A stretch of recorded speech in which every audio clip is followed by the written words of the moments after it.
El Banco Central hace política monetaria. Para ello, utiliza la tasa de política monetaria, buscando incidir en las tasas de interés a que los bancos captan ahorros y prestan para el consumo de los hogares y la inversión de las empresas. El objetivo de la política monetaria es mantener la inflación en torno a una meta definida por el Banco Central, logrando la estabilidad de precios y contribuyendo a crear las condiciones para un crecimiento económico sostenido. Banco Central de la República Dominicana, por la estabilidad y el crecimiento. Libre, para poder pagar la uni desde donde esté. Libre para checar que me pagaron sin gastar mi internet. Y para hacer mis transferencias sin tener que estar buscando Wi-Fi. Para poder ver lo que tengo en mi cuenta sin que se me acabe la recarga. Ay, sí, lo fácil que es de usar. Sí, hemos liberado nuestra app Banreservas del consumo de datos para que aproveches todos sus beneficios tengas o no tengas internet, haya o no Wi-Fi y sin consumir tu recarga. Bájala, úsala y resuelve. App Banreservas, tu banco fuera del banco. Banreservas, el banco de todos los dominicanos.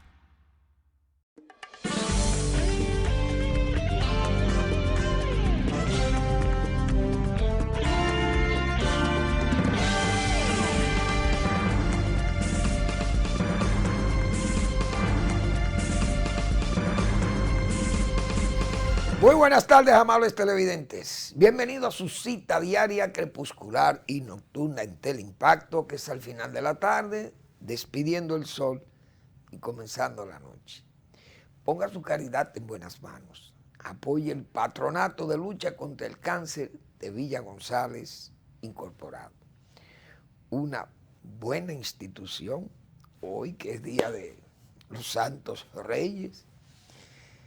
Una buena institución para usted hacerle un aporte de su caridad, ponerla en esas manos no pecaminosas, que van en ayuda del prójimo más carenciado. 809-443-8010. También el Hogar Escuela Santo Domingo Sabio espera por su aporte, hoy Día de Reyes también.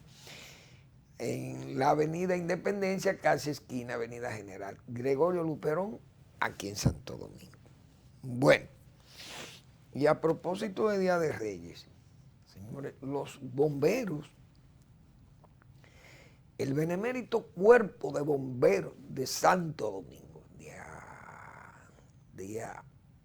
siempre han celebrado el Día de los Reyes. Yo tengo muchos años leyendo y observando los noticiarios nacionales. Cada Día de Reyes, o antes del Día de Reyes, el día 5 en la tarde, noche, crepuscular nocturno, como este programa, los bomberos de Santo Domingo hacen la cabalgata. Y en tiempo uno sabe que este es un tiempo de pandemia y las cosas no son como antes, pero antes la iglesia también, yo recuerdo ante el arzobispo López Rodríguez, y la iglesia siempre ha importantizado la epifanía, y entonces ese cuerpo de bomberos nunca ha dejado de montar ese espectáculo bonito que es para los niños y para los adultos, de ver la cabalgata de los Reyes Magos. Y eso encanta a los niños, no hay duda. Y los adultos se sienten bien también porque sus niños están contentos, felices, viendo esa representación de los Reyes Magos, que es una fecha muy guardada del cristianismo, de la Iglesia Católica, de Occidente. Excelente. Yo felicito a los bomberos que siempre han estado presentes. Esa tradición del pueblo dominicano la ha mantenido el benemérito Cuerpo de Bomberos. Mis felicitaciones. Bueno, hoy temprano tuvimos una noticia muy triste. El fallecimiento de un médico, pero no solo un médico, un deportista también, como fue Eduardo Yermenos. Pero por ese nombre es difícil que mucha gente pueda distinguir, a Bebello Yermenos, señores. Bebello falleció hoy, tuvo serios problemas de salud, pero fue un médico extraordinariamente responsable, serio, trabajó mucho tiempo como director del CEDIMAT y fue siempre un preocupado, una persona que se distinguió y tuvo un buen manejo allí, un buen trato, la gente también, los propios médicos, sus compañeros, siempre distinguieron a Bebello. Pero Bebello también fue un gran beisbolista y jugador de softball. Yo recuerdo en la UNFU, cuando nosotros comenzamos a estudiar en la UNFU, organizamos 4 equipos de softball. No se podía jugar béisbol porque entonces no teníamos un estadio ahí adecuado. Y entonces lo que se pudo organizar en la UNFU fue un pequeño estadio de softball porque los espacios eran mínimos. Y ese estadio de softball que lo limpiamos y lo organizamos todo, ahí Rolando Miranda, Dios mío, qué caballero aquel. Director de deportes de la UNFU, y organizó esos 4 equipos: medicina, agronomía, derecho e ingeniería. Y ahí esos fueron 4 equipos que yo recuerdo, extraordinarios, porque toda esa muchachada, jóvenes que venían del interior y de la ciudad, de aquí, de Santo Domingo, eran excelentes jugadores, muchos jugadores de béisbol. Y entonces esos equipos, se formaron unos equipos ahí que eran muy competitivos. El equipo de agronomía era excelente, el equipo de medicina magnífico, y eran los 2 equipos más poderosos que habían en la UNFU. Y recuerdo yo aquel shortstop, aquel abanico que era Bebello Yermeno, cogiendo bolas, como se dice. Un espectáculo, excelente jugador, jovencísimo como estábamos todos allí. Y siempre se distinguió por ser una persona muy amena, muy respetuosa, y se graduó de médico allá en la UNFU también. Es una pena que Bebello falleciera, una persona tan... Claro, todos vamos a fallecer, porque uno sabe que todos vamos a morir. Lo único seguro que hay es la muerte. Pero que la muerte a destiempo, uno como que, caramba, le duele mucho eso, ver desaparecer gente tan útiles, gente de tan buen trato, de tan buen comportamiento, que la sociedad le guarde respeto y todo ello. Y ese ejercicio profesional de Bebello Yermeno tan responsable, tan útil al país. Que en paz descanse Bebello Yermenos. Bueno. Hoy, señores, hoy se, ¿cómo diríamos? No se puede festejar, no se puede, es un aniversario, vamos a llamarlo, que hoy es el aniversario de aquel rebú, para hablar en dominicano, que hubo en Washington, 6 de enero del año 2020. Es decir, 14 días antes de la toma de posesión del presidente electo de los Estados Unidos de Norteamérica. Aquella democracia probada, que tenga sus inconvenientes, es verdad, pero Estados Unidos ha dado prueba, señores, desde que se instaló el primer gobierno de George Washington, de respeto a la democracia, de cumplimiento con la democracia. Y en Estados Unidos han pasado muchísimos problemas electorales desde su fundación, porque eso no es de ahora, y siempre ha habido disputas y cosas de eso, y hasta muertes y tramas y de todo ha habido en los Estados Unidos. Pero su democracia ha sido ejemplar.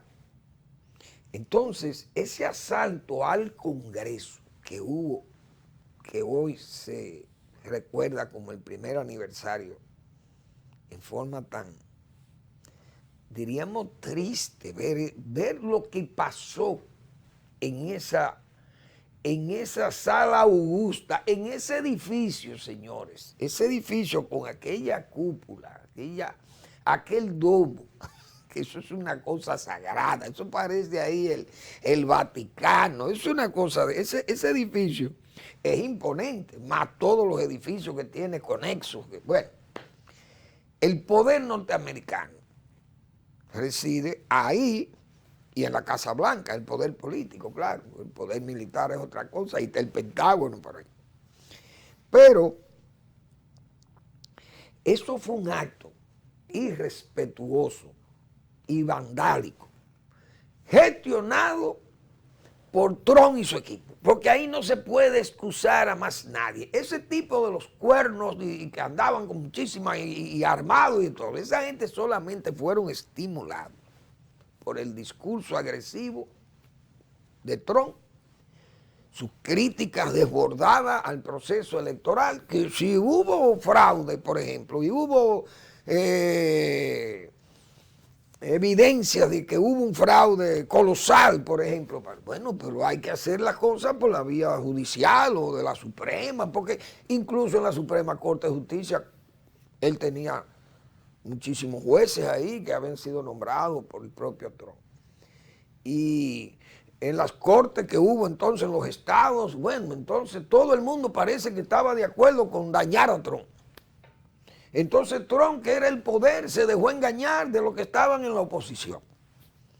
Los abogados de Trump eran buenos, pero tampoco, entonces no sirvieron para nada. En resumen, se alteraron los ánimos y aquello fue un pandemonio que llevó el dolor, porque hubo muertos. Allí hubo muertos, pero además al sacrificio de una policía, señores, que ahí yo recuerdo aquellas imágenes tratando de contener esta turba, pero vaya a ver qué turba. Ahí había gente, ahí habían senadores estatales, representantes o diputados estatales, ahí habían vaqueros, ahí habían tipos violentos de todos los grupos del Ku Klux Klan y de todas esas cosas y de los caucos, ahí había de todo. En ese grupo de gente, miles de seguidores del trumpismo, pero no del trumpismo, vamos a decir no republicanos, aunque sean del Partido Republicano, pero eso fue un trumpismo de gente que se violentó por ese discurso tan agresivo y ese discurso tan fuera de tono del propio Donald Trump. Entonces, y de sus íntimos y de sus amigos que jugaron un papel también, diríamos, estelar para que sucediera eso. Entonces, el presidente Biden, que es el centro del problema con Trump, pero bueno, eso hay que discutirlo en los tribunales, porque si cada vez que hay un problema de ese tipo, entonces hay que irse a una guerra civil, Estados Unidos va a estar en guerra todo el tiempo. Y hay que ver lo que fue esa guerra civil del 63 en los Estados Unidos. Eso no fue un juego de niños. Ahí hubo propiedades que se perdieron, esa sociedad norteamericana dividida y millones de muertos y propiedades incendiadas, el sur devastado y el norte también económicamente afectado, es decir, y la muerte de Lincoln después. Entonces Estados Unidos no puede ser sometido a ese sacrificio cada vez que hay unas elecciones. Y entonces el Partido Republicano, yo pienso que ha actuado muy irresponsablemente, porque entonces le ha dado acogida a ese discurso de Trump, y Trump hoy es el líder del Partido Republicano, y ese partido no puede seguir con un liderazgo en forma tan irresponsable como ese. Es decir, el liderazgo norteamericano hoy está por los suelos. Ayer estaba por los cielos cuando tenía aquellos líderes, que Estados Unidos es un país que siempre se ha distinguido por tener presidentes de verdad y gente líderes, pero hoy está totalmente degradado porque el propio Biden es un hombre que no tiene ni siquiera autoridad.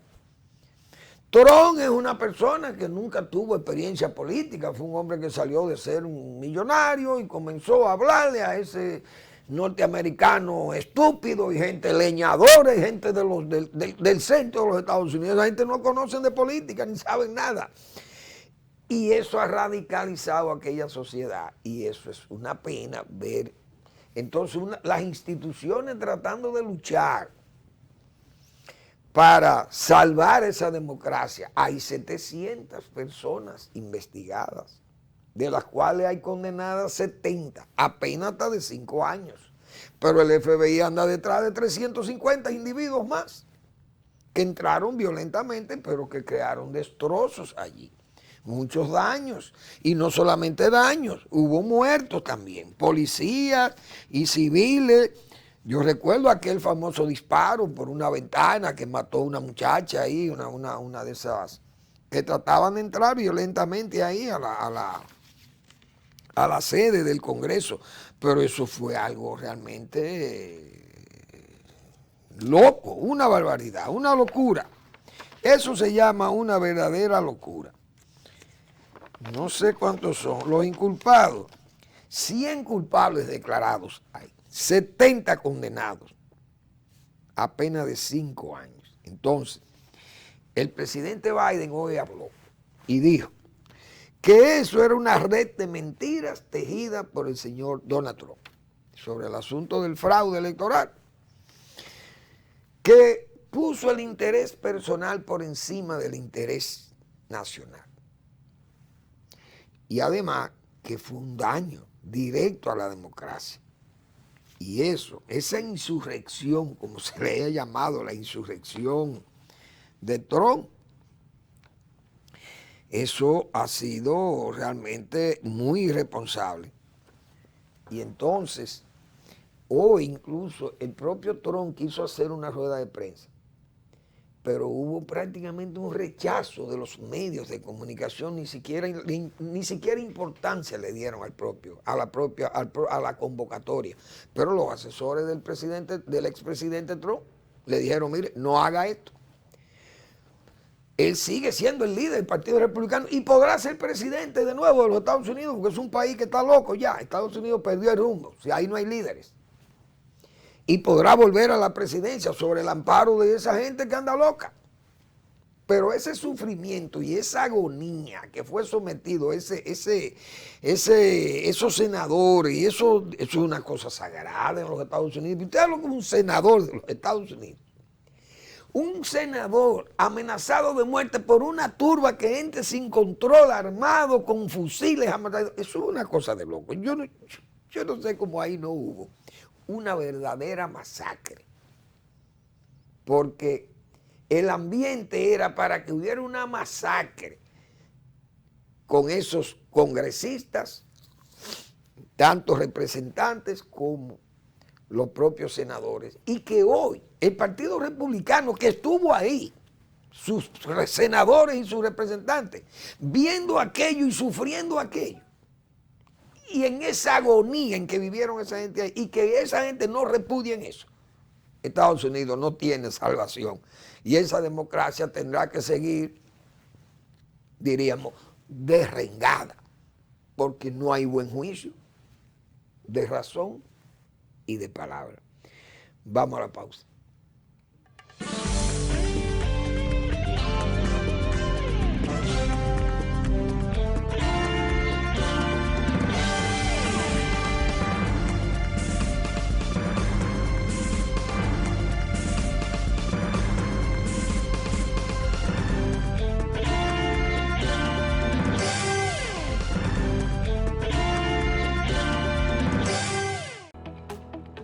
El Banco Central hace política monetaria. Para ello, utiliza la tasa de política monetaria, buscando incidir en las tasas de interés a que los bancos captan ahorros y prestan para el consumo de los hogares y la inversión de las empresas. El objetivo de la política monetaria es mantener la inflación en torno a una meta definida por el Banco Central, logrando la estabilidad de precios y contribuyendo a crear las condiciones para un crecimiento económico sostenido. Banco Central de la República Dominicana, por la estabilidad y el crecimiento. Libre, para poder pagar la uni desde donde esté. Libre para checar que me pagaron sin gastar mi internet. Y para hacer mis transferencias sin tener que estar buscando Wi-Fi. Para poder ver lo que tengo en mi cuenta sin que se me acabe la recarga. Ay, sí, lo fácil que es de usar. Sí, hemos liberado nuestra app Banreservas del consumo de datos para que aproveches todos sus beneficios tengas o no tengas internet, haya o no Wi-Fi y sin consumir tu recarga. Bájala, úsala y resuelve. App Banreservas, tu banco fuera del banco. Banreservas, el banco de todos los dominicanos.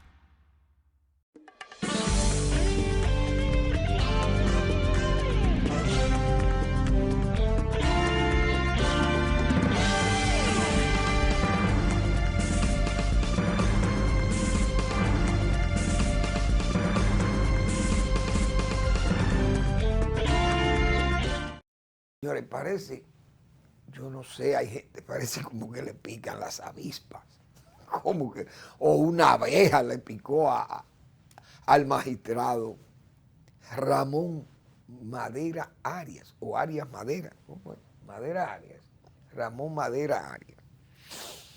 Señores, ese video donde presenta al magistrado Madera Arias, hablando con total descaro, porque eso con desvergüenza y descaro, porque decir una cosa así, para una persona que fue juez del Tribunal Superior Electoral y que además optara, fue candidato a ser juez del Tribunal Constitucional, creo, y de la Suprema Corte de Justicia, optó o a la Junta Central Electoral, no sé. Pero el dato puede ser verdadero. Es posible que el dato no sea falso, que le hicieron una oferta y no le cumplieron. El presidente de la República. Ahora, el argumento que él usó es insostenible. Ese argumento de que, bueno, que si no es porque él se empantalona, hoy Abinader no fuera presidente de la República. Pero usted tiene que decir entonces qué fue lo que usted hizo. ¿Qué fue lo que se hizo? Porque todo el mundo entendió que Abinader ganó esas elecciones, la ganó claramente porque primero un PLD dividido, un PLD haciendo muchísima bellaquería desde el gobierno, pues todo el mundo sabe eso. Dividido el PLD con la fuerza del pueblo que va prácticamente, no prácticamente, bueno que el leonelismo votó por Abinader para salir de Danilo Medina y su combo y su grupo de corruptos. Y entonces, ¿cuál fue el papel que jugó Arias en eso? Bueno, cuidar cuidar el triunfo, en el sentido de que no hubiera pero es que los números fueron tan dispares. Porque Abinader ganó las elecciones con un 52% y este muchacho, el candidato del PLD, apenas creo que llegó a un 35, un 37% con los aliados y esas cosas.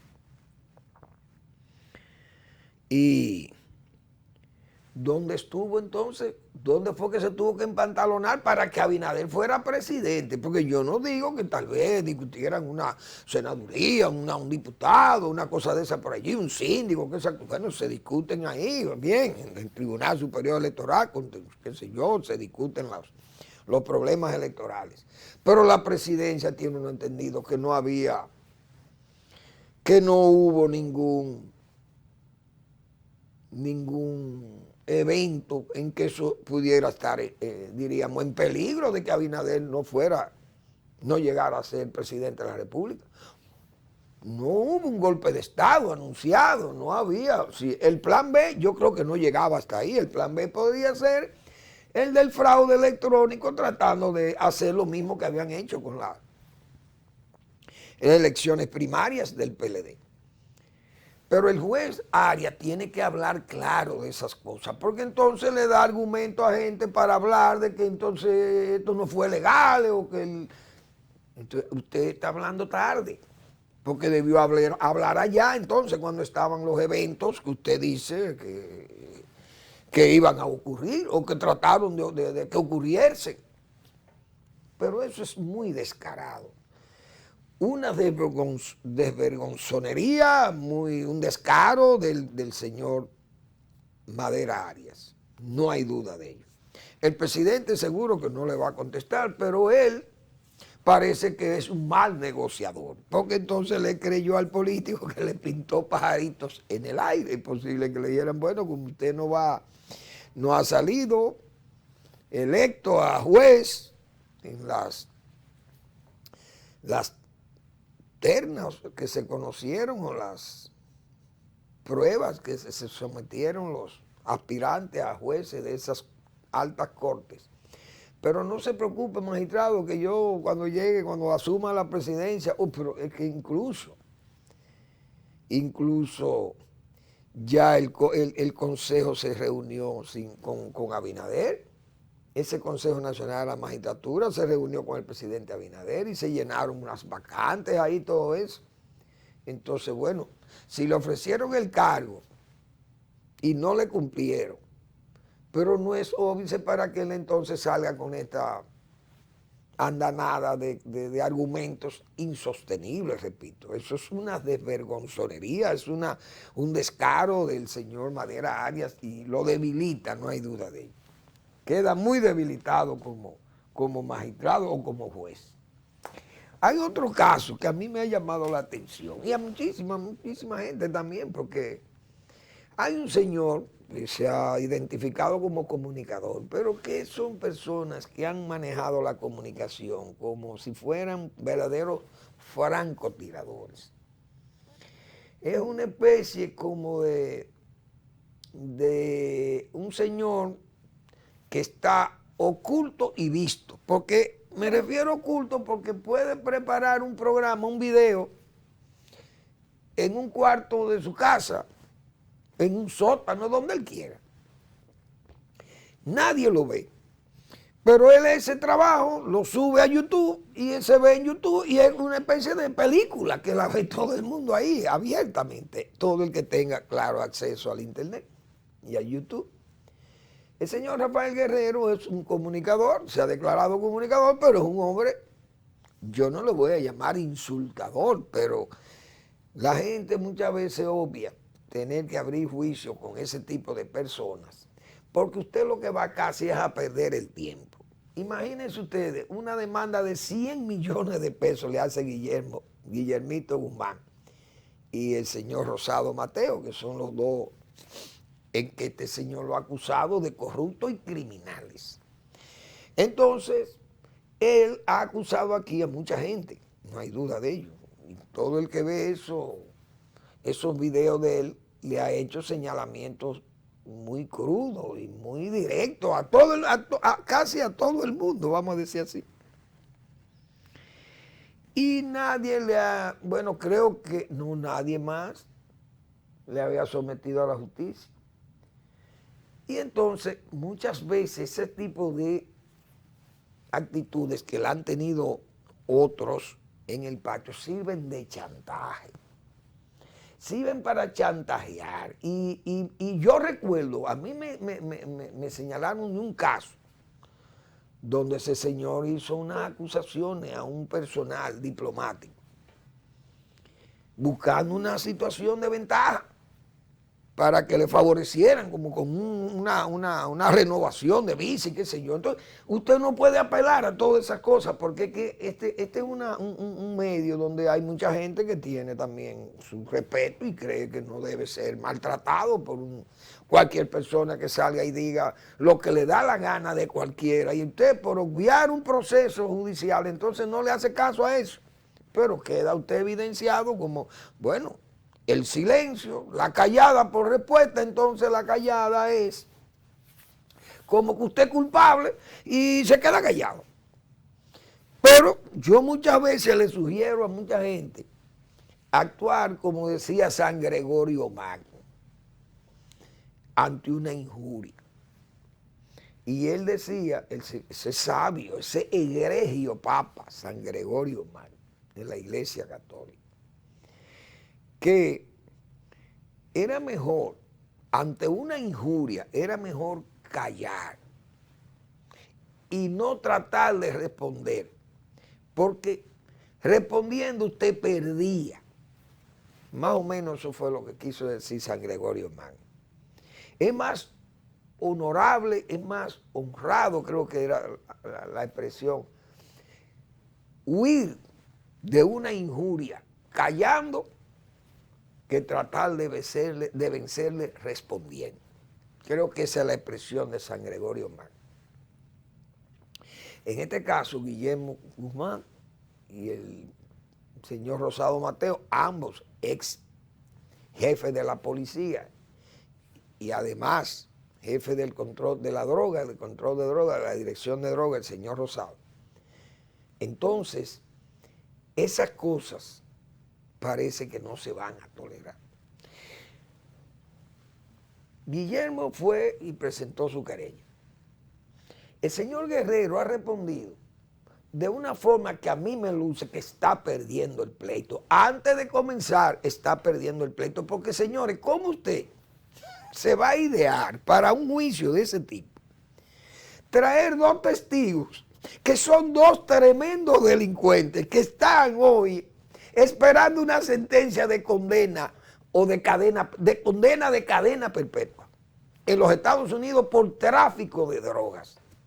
¿Ustedes creen que es posible que a ese señor le complazca, vamos a decir, el poder norteamericano para traer estos dos testigos que vengan a la República Dominicana ante un juicio por difamación e injuria? ¿Van a traer estos testigos o van a permitir que vayan allí? Porque ¿qué va a hacer? Un juez va a ir, se va a molestar el juez que conozca el caso para ir a Puerto Rico a escuchar a estos dos caballeros, que son dos personas que usted sabe que fueron afectados probablemente por estos mismos acusados o por los mismos, diríamos en este caso, los que están en su defensa, en su, diríamos, los injuriados. Porque si los injuriados tenían el poder, ejercieron el poder del Estado perseguir a esos delincuentes. Y usted se imagina un delincuente declarando en contra de quien ha sido su persecutor. ¿Y qué fue lo que pasó con Quirino? Y Quirino era el mejor testigo contra Leonel Fernández. ¿Por qué nadie le creyó a Danilo Medina y su gobierno que trajeron al señor Quirino para que denunciara a Leonel Fernández? ¿Por qué la gente no le hizo caso a eso? Porque le harían caso en el PLD y su Danilo Medina y toda su maquinaria corrupta y de insultadores que creó ahí en ese ambiente para dañar la imagen de un Leonel Fernández. Entonces le pone a Quirino a que viniera a decir que Quirino era una especie de íntimo amigo de Leonel Fernández. La gente no creyó eso porque Quirino fue un hombre afectado por el gobierno de Leonel Fernández, que lo extraditó por traficar 30 toneladas de droga a los Estados Unidos. Y que allí luego le condenaron a 9 años. Y entonces, ¿ese señor es el testigo que usted va a llevar contra Leonel Fernández? No cabe. Entonces, eso va a pasar con este caso. Uno no entiende eso y yo creo que eso... Ya el señor Guerrero está huyéndole al juicio, como dice. Vamos a la pausa.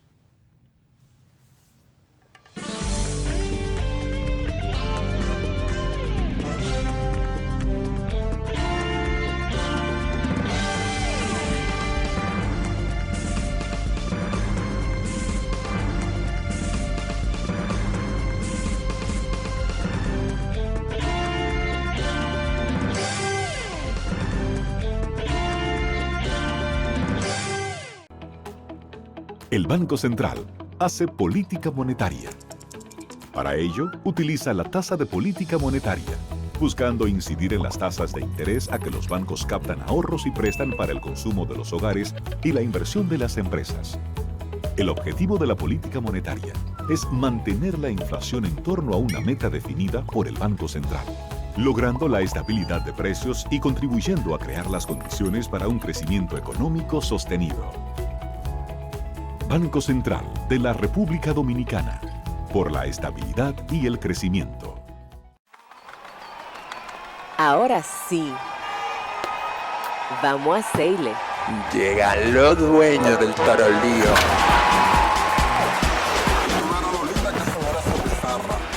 Porque aquí se ruge.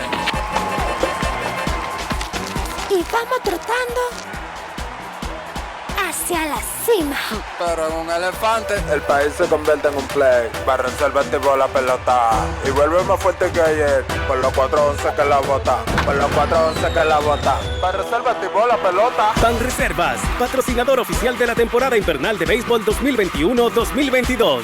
Banreservas, el banco de todos los dominicanos.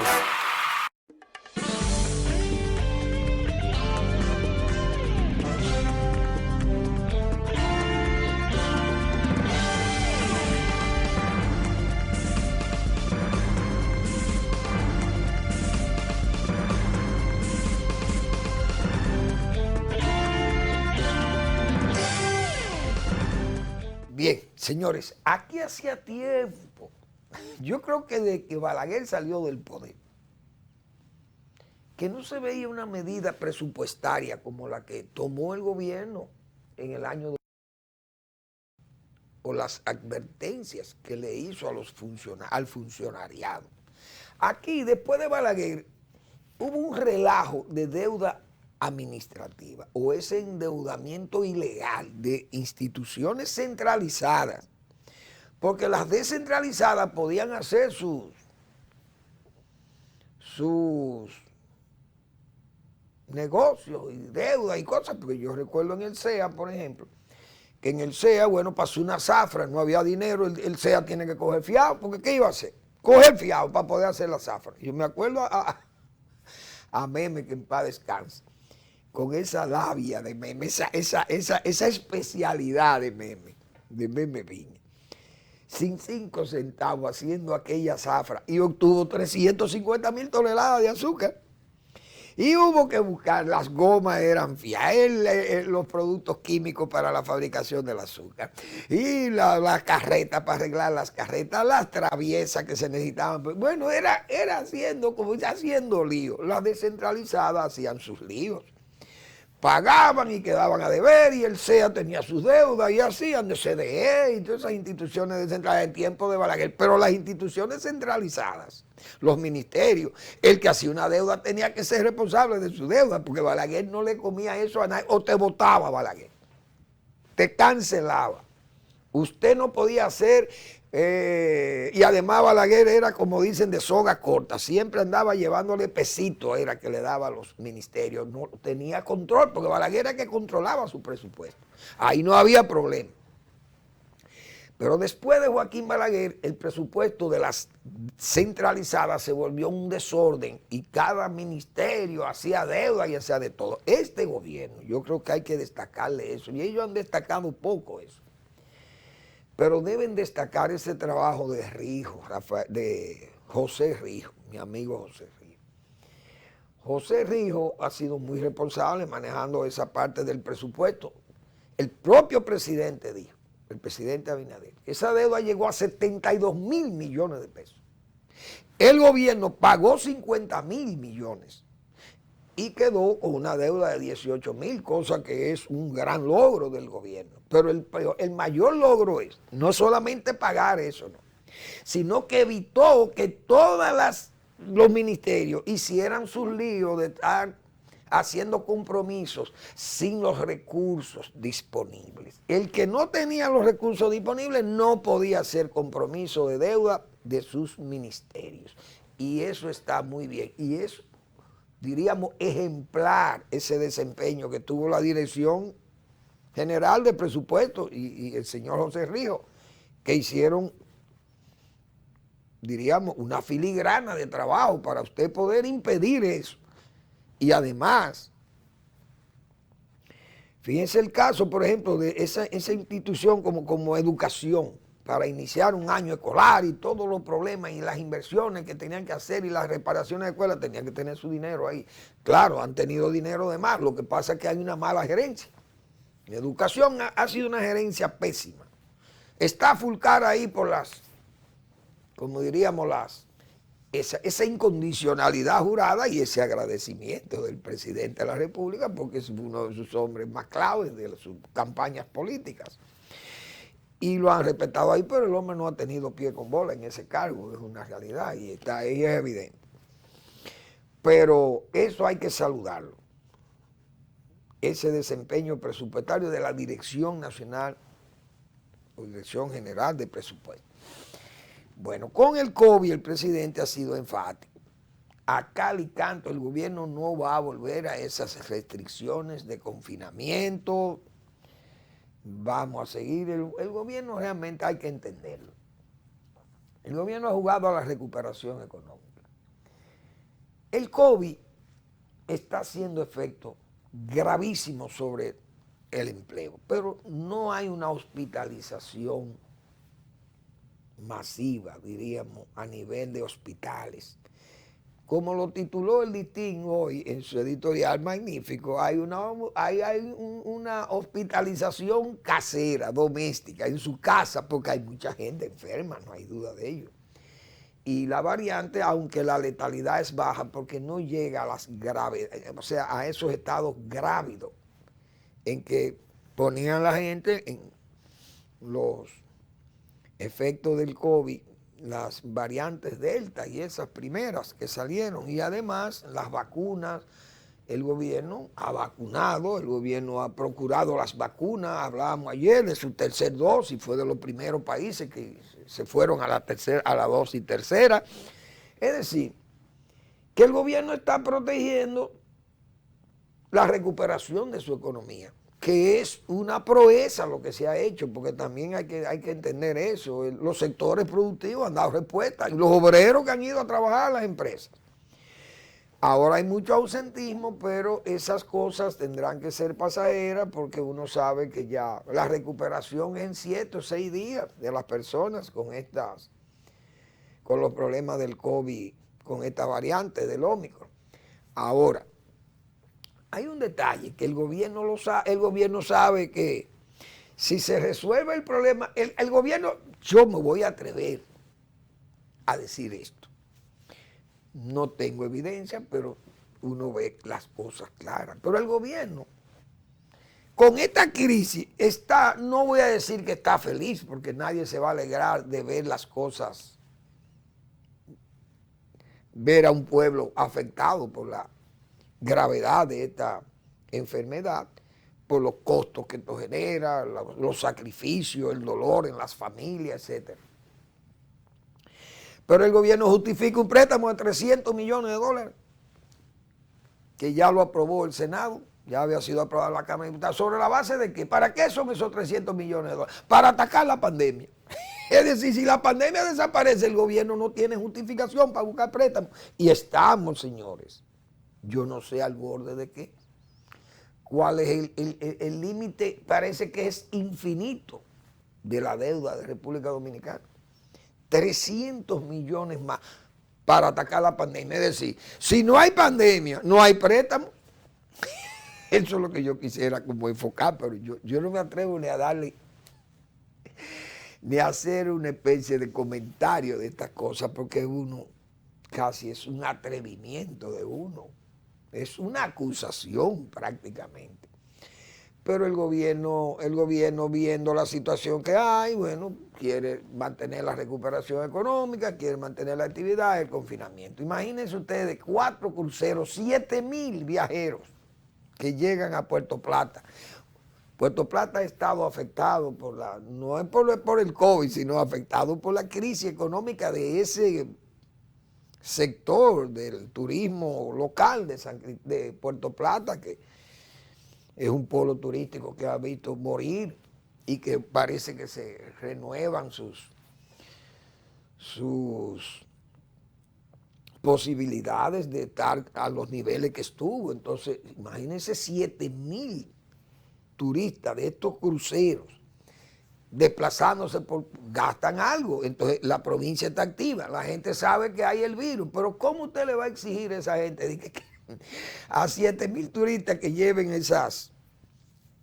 el pasaporte COVID? Es decir, la prueba de vacunación o prueba de PCR y de antígeno y cosas de eso. Pero nosotros tenemos 2 millones de haitianos aquí dando tumbo. Y entonces nos vamos a poner a exigirle a los turistas que vienen por Puerto Plata, exigirle que mire, si usted no viene en ese barco, yo sé que vienen gente enferma probablemente, pero si llegan aquí, que no van a poder entrar. dígale eso a Puerto Plata, como está Puerto Plata ahora. Entonces tenemos millones de haitianos que andan sin vacunar y infectando y haciendo lo que le da la gana. Y no solamente de COVID. Infectan de SIDA, infectan de cólera, infectan de malaria, infectan de todo. Imagínense que de esos turistas le piquen esos mosquitos por ahí, esos mosquitos de San Marcos.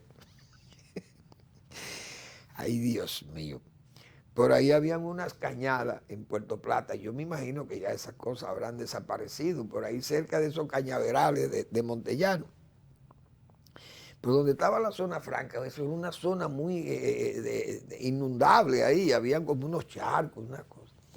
Que le piquen esos mosquitos, esos turistas se van. O sea, es más peligroso la malaria que el COVID ahí. Y hay cientos de miles de haitianos que asesinan, que matan, que roban, que hacen de todo en la zona norte ahí. Porque ¿cuántos casos hemos visto nosotros por ahí? Entonces también uno tiene como ya que ser un poco más realista.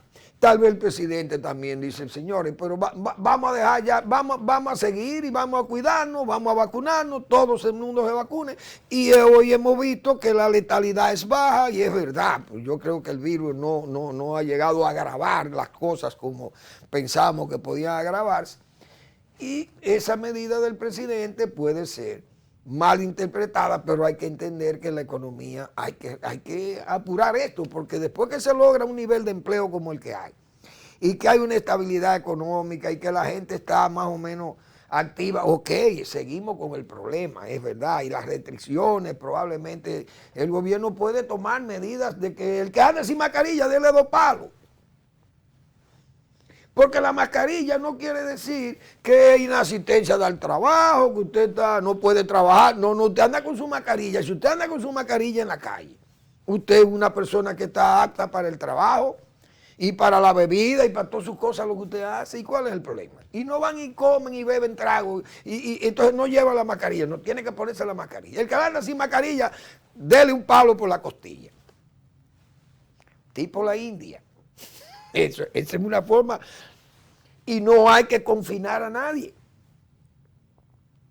Mascarilla y vacuna, no hay que confinar a nadie. Que siga la fiesta, como dice ahora. Usted tiene que estar vacunado y con mascarilla. Y más o menos la distancia se puede exigir. No hay que cerrar el país. Y yo lo creo que no hay que cerrar el país, porque ya con el nivel de vacunación, el nivel de entendimiento de la crisis, la misma experiencia de este Omicron, que no ha sido tan letal como las anteriores variantes del virus. Entonces yo creo que el presidente en eso tiene razón. No se puede confinar el pueblo y bueno, vamos a cerrar todas las actividades. No, vamos a exigir que el que no tenga mascarilla en la calle, déle su batonazo. Y si están en fiesta bailando y el que está sin mascarilla se acabó esta fiesta, bueno, puede ser, pero que se hagan esas exigencias. No hay que confinar el país. Pienso yo. Tal vez estoy equivocado, pero yo creo que las pruebas están a la vista de todos, de todo el mundo. Bueno, además, hay que decir lo siguiente también, porque el dinero, 300 millones de dólares que dije de ese préstamo para la pandemia, pero es que el gobierno también no ha sido austero. El presidente, hemos dicho nosotros muchas veces, aquí no se quiere imitar a Balaguer porque a Balaguer nada más se menciona para lo malo, he dicho yo. Pero las buenas medidas de la austeridad en un país que como entramos nosotros en un proceso de una economía prácticamente colapsada como estaba, pero el gobierno nos ha mostrado un control. Por ejemplo, aquí vimos un desbordamiento de regalos en diciembre. No, mire, no le dé la cajita, dele 1.500, después dele 1.000 pesos más. Esa cosa, bueno, un gobierno bollante. Barrilito, cofrecito, de eso ni se habla. Ya no han vuelto a hablar jamás, ni la sociedad civil habla del barrilito y el cofrecito y las ventajas que tienen los diputados y los senadores y las exoneraciones. Ya se olvidó eso, porque aquí nada más se habla por impulsos. Nadie habla, ya usted no ve un editorial, pero eso hubo meses que hablábamos del barrilito y el cofrecito. Hoy ya nadie habla de eso, como que se olvidó. los mismos gastos de educación y muchísimos de estos presupuestos especiales que gastan muchísimo dinero. ¿Dónde está la austeridad? Se nombran cónsules, vicecónsules, ministros consejeros, se sigue nombrando muchísima gente. La nómina pública sigue creciendo y las bases del PRM calladas. ¿Qué significa eso? Que están, por lo menos están disfrutando del poder.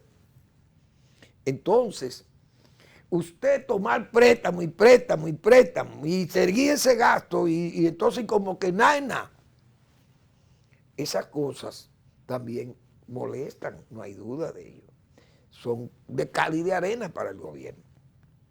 Porque ya que estamos con la crisis de la pandemia, pero entonces si vamos a seguir, entonces no está como tan necesario. Está bien que las vacunas tienen un costo, las pruebas que se están haciendo, la hospitalización, los medicamentos, es verdad, el gobierno necesita de ellos, pero es que no hay una austeridad como para decir, señores, vamos a gastar menos en esto, en esto y en esto. Los dineros del barrilito y del cofrecito se los vamos a dar a salud pública para compra de medicamentos, analgésicos, para productos antibióticos, productos, qué sé yo, para descongestionantes o productos ya de alto costo. Pero es que no seguimos en eso. Todos esos gastos los tenemos que cubrir con préstamos. Y sigue ese festival de préstamos. Y entonces, oímos a los funcionarios decir, bueno, bajamos la deuda, la relación deuda externa, PIB, bajó, en este año la logramos reducir a tanto. Pero entonces, ¿qué es lo que estamos haciendo entonces? Lo que hacemos con la cabeza, venimos y lo removemos con los pies y dañamos todo. Así no, pienso yo. Bueno, hay un tema que hoy hemos visto desde Kazajistán. Rusia, fíjense, y yo hablaba ayer sobre esa zona de influencia de Rusia, la zona del Cáucaso. Y ahí han explotado unas protestas enormes, pero yo estuve viendo unas imágenes ahí quemando edificios del gobierno. El gobierno superado por la situación, por la población. Entonces hay una supuesta, ellos tienen como una OTAN ahí, que es de la Organización para la Seguridad Colectiva, la Organización para el Tratado de Seguridad Colectiva. Pero eso es un eufemismo, eso es Rusia, que controla todo, ya Rusia invadió. Ya de que pidieron que Rusia fuera a ayudarle, porque el pueblo está sublevado. Kazajistán es una zona peligrosa porque eso tiene mucho combustible. Parece que es una zona petrolera que maneja Rusia, pero China se maneja de ahí y la ruta de la seda de China también anda por Kazajistán o Kazajstán, yo no sé cómo que se llama eso. El asunto es que son gobiernos corruptos y autoritarios lo que hay ahí. Entonces esas poblaciones, cuando ustedes están acostumbradas a manejarse como estaba Venezuela. En Venezuela, la gasolina a centavos. Cuando hubo que subir a Venezuela, Caracas ardía. Hubo que subir la gasolina, entonces ardió Caracas, ardió Venezuela. Por cheles. Pero es que esos gobiernos corruptos mantienen esos caramelos para mantener la población tranquila. Cuando tienen que subir, y subió el precio de los combustibles en Kazajistán, con este frío, imagínense, y el gas propano caro, y el gas de calentar las viviendas carísimo también, se sube, la población se subleva, y miren el lío que hay ahí. Pero esa es una zona que la maneja Rusia, porque ellos son los que la tutelan. Ahora, lo que me choca es que Rusia, cuando Trump dijo que iba a invadir a Venezuela, Moscú se regó y dijo, no, Venezuela tiene quien lo defienda y nosotros vamos a defender a Venezuela. Ajá. ¿Y quién quieren ustedes que vaya a defender a Kazajistán? Porque ustedes se meten en Kazajistán. Entonces Estados Unidos no puede intervenir en Venezuela, pero ustedes sí pueden intervenir en Venezuela, como están interviniendo en Kazajistán. Por eso es que esta lucha internacional, Estados Unidos necesita de ese liderazgo fuerte para volver a ser lo que eran los Estados Unidos. No un Trump que venga a bloquear como andaba bloqueando ahí. Y el propio Putin lo puso de mojiganga. No. Ni un Biden débil que no tiene ni siquiera carácter. Estados Unidos necesita a los líderes que han tenido siempre Estados Unidos para imponerse y decirle a quien sea, llamarle la atención, como siempre se acostumbró. Entonces Rusia, como han hecho ahora en Ucrania, por lo menos que en Ucrania Europa ha forzado a Estados Unidos a que tenga que actuar. Los europeos lo están forzando, no, Polonia, Estonia, mire, están amenazadas. Entonces, Alemania, Francia, Inglaterra, España, qué sé yo, Holanda, y Finlandia y Suecia presionando por vía de la OTAN. Estados Unidos, no, mire, vamos a ponerle frente a Rusia, a la proa. Entonces a Putin le han puesto proa, porque Estados Unidos ya, yo creo que el propio Biden le hizo un señalamiento, miren, eso va a traer consecuencias. Si entran en Ucrania, porque Ucrania no es Kazajistán. Pero esa es la lucha de la geopolítica y de esas zonas de influencia. Pero Rusia lo que protege a dictadores corruptos, autoritarios, como es el propio Putin, y China, que también es otra autoritaria, sabe que esa zona no es de influencia de ellos, pero depende su energía y su paso, depende de esos países que Rusia lo controla. Entonces hay un juego de intereses ahí en Kazajistán que lamentablemente trae muertes y destrucción, porque esa capital hoy creo que es, ¿cómo es que se llama? Almata, no me acuerdo cómo que se llama, ardiendo. Gracias por su atención, nos vemos mañana en otra entrega de Al Final de la Tarde, despidiendo el sol y comenzando la noche.